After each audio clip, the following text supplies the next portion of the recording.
This is a reading in A Course in Miracles, Chapter 17, Section 8. The Conditions of Peace. The holy instant is nothing more than a special case or an extreme example of what every situation is meant to be.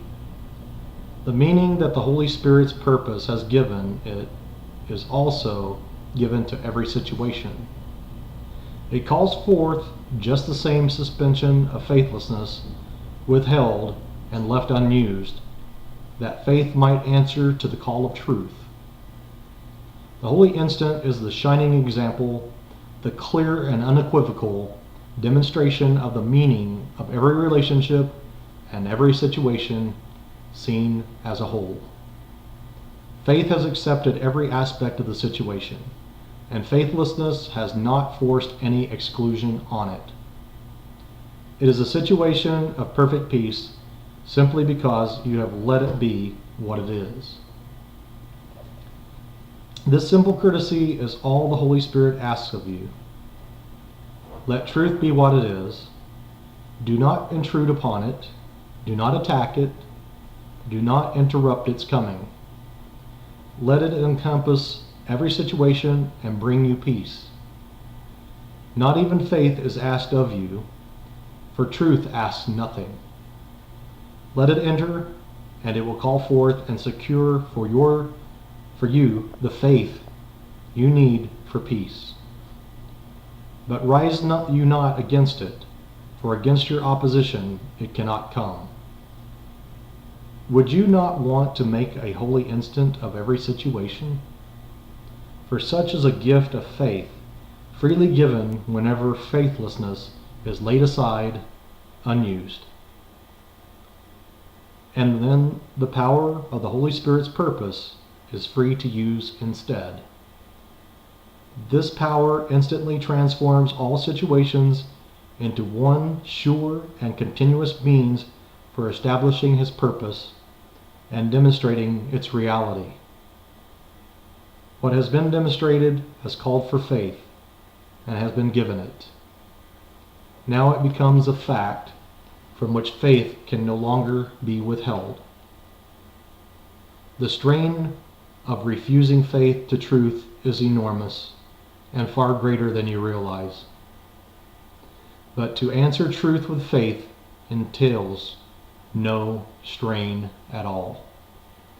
To you who have acknowledged the call of your Redeemer, the strain of not responding to His call seems to be greater than before. This is not so. Before, the strain was there, but you attributed it to something else, believing that the something else produced it.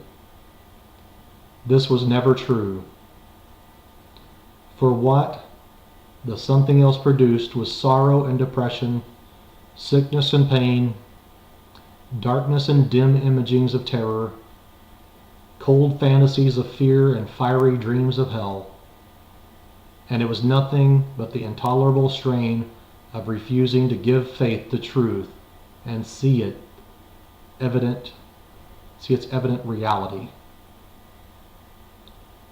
Such was the crucifixion of the Son of God.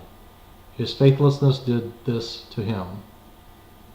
Think carefully before you let yourself use faithlessness against Him. For He is risen, and you have accepted the cause of His awakening as yours. You have assumed your part in His redemption, and you are now fully responsible to Him.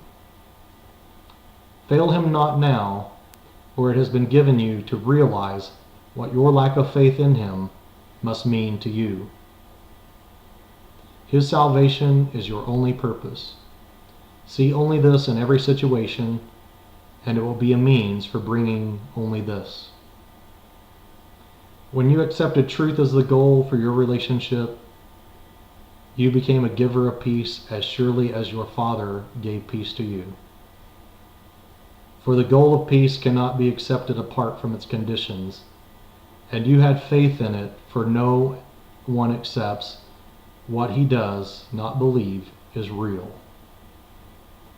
Your purpose is not changed and will not change, for you accepted what can never change, and nothing that it needs to be forever changeless can now withhold you from it.